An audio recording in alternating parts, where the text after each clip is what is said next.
Diane yari umukobwa w'icyerekezo, umukobwa wiyemeje kugera kure mu masomo no mu buzima.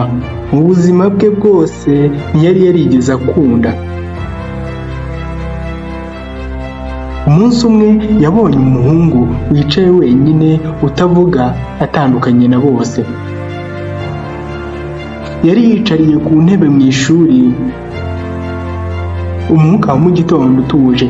Diane yegereye umusore witwa Eric, asanga hari ikintu gitangaje kimurimo.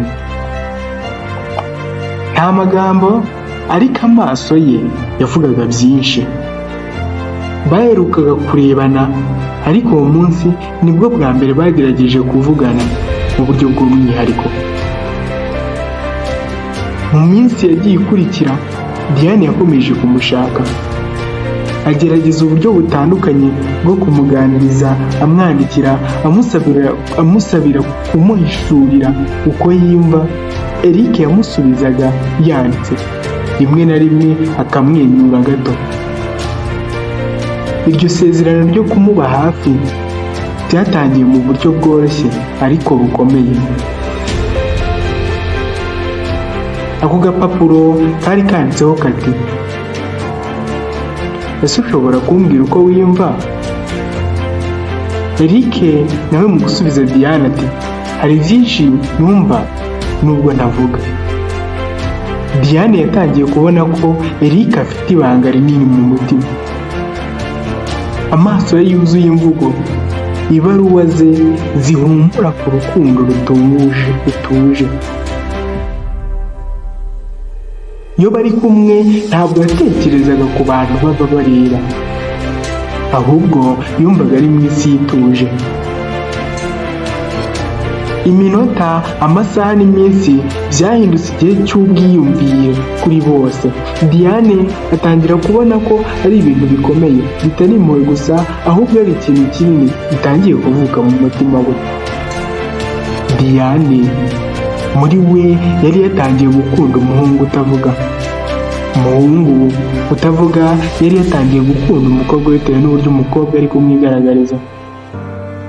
Njyewe nitwa Master Yubo, kanda subscribe.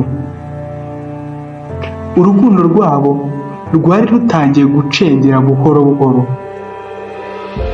Bombi bari bamaze kwiyumvanamo. Diane atangira kumutumira mu bikorwa byo ku ishuri. Eric nawe atangira kwitabira. Bagiye batemberana ahantu hatandukanye, bagasabana binyuze mu ndimi zidasanzwe.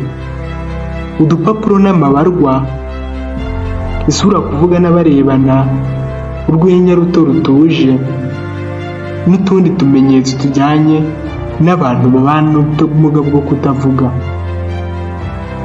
Bari kumwe ku buryo butangaje, ntibyari bikiri igitekerezo gusa, ahubwo byari kuba. Diane atangira guhindura imyumvire ku buzima bw'urukundo. Eric nawe amuha umwanya we wose. Atangira kwandika amagambo amushimangira uko umutima we kwiyumva muri iyo minsi. Bari kumwe byari nko kuba mu yindi si. Ntibyari bikiri ubucuti busanzwe, ahubwo byari ikintu gifite imizi. Diane yumvaga yizewe. Eric nawe atangiye kumwenyura kenshi. Umubano wabo wubatswe ku ndangagaciro y'icyubahiro n'impuhwe.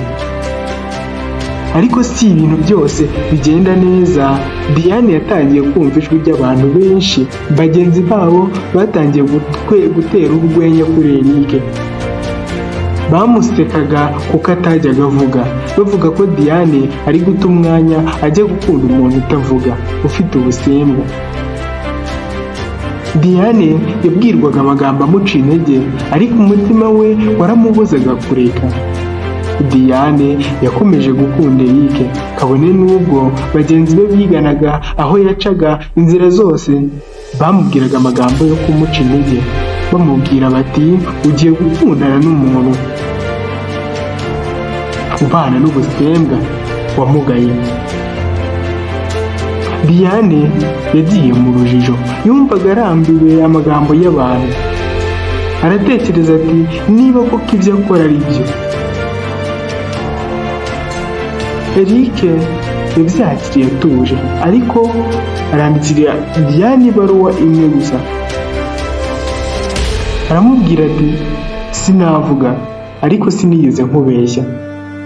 Diane yari amaze kwiyumvisha ko Eric atigeze amukunda, niko guhita amubaza ati ese koko urankunda?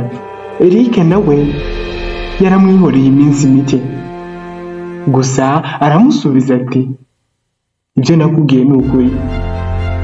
Gusa Eric kubwirwa na Diane amubwira ati anamubaza ati ese wigeze unkunda?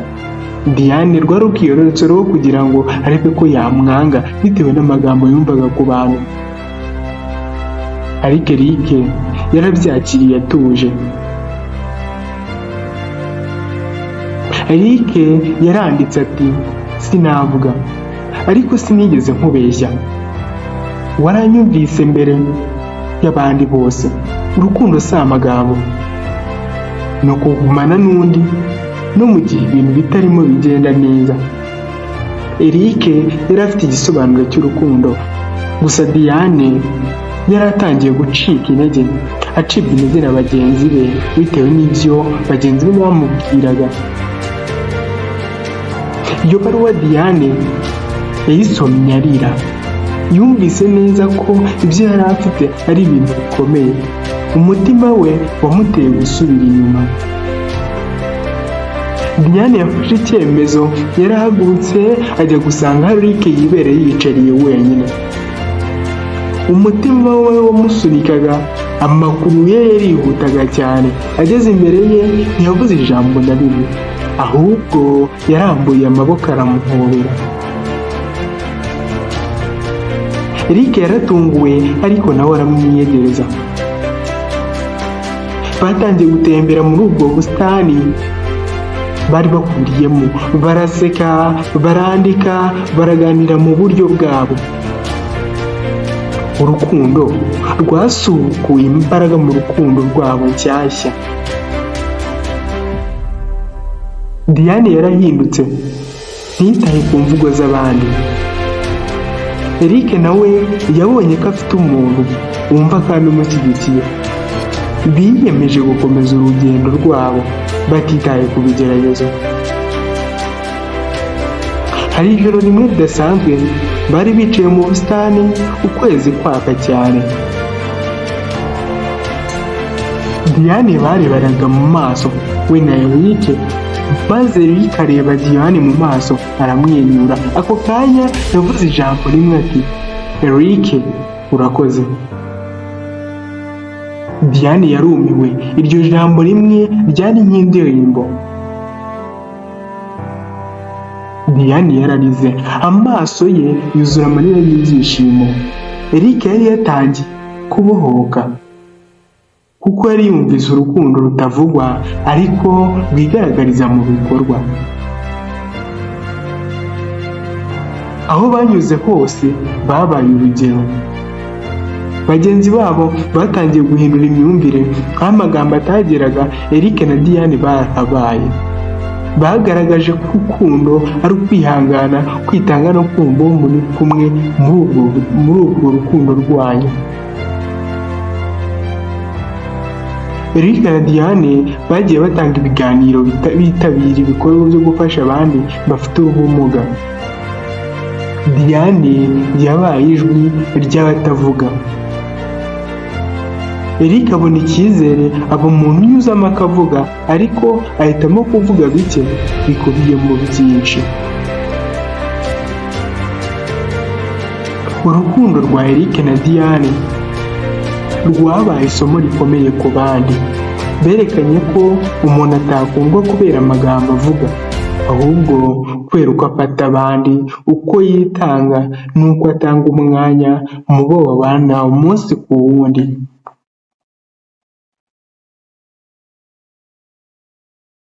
Umunsi umwe bicaye bareba amafoto y'urugendo rwabo. Kuva ku munsi wa mbere kugeza kuri uyu munsi byose byari urugendo rw'umutima. Diane ati nari narakunze umuntu utavuga, none numvise ijwi rye, si amajwi y'amatwi ahubwo ni amajwi y'umutima.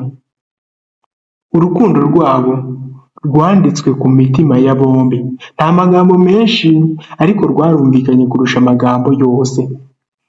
Njyewe nitwa Master Yubo, kandira subscribe nimba wakunze iyi nkuru uyisharinge kuri bagenzi bawe. Urabukoze cyane, ndabakunda.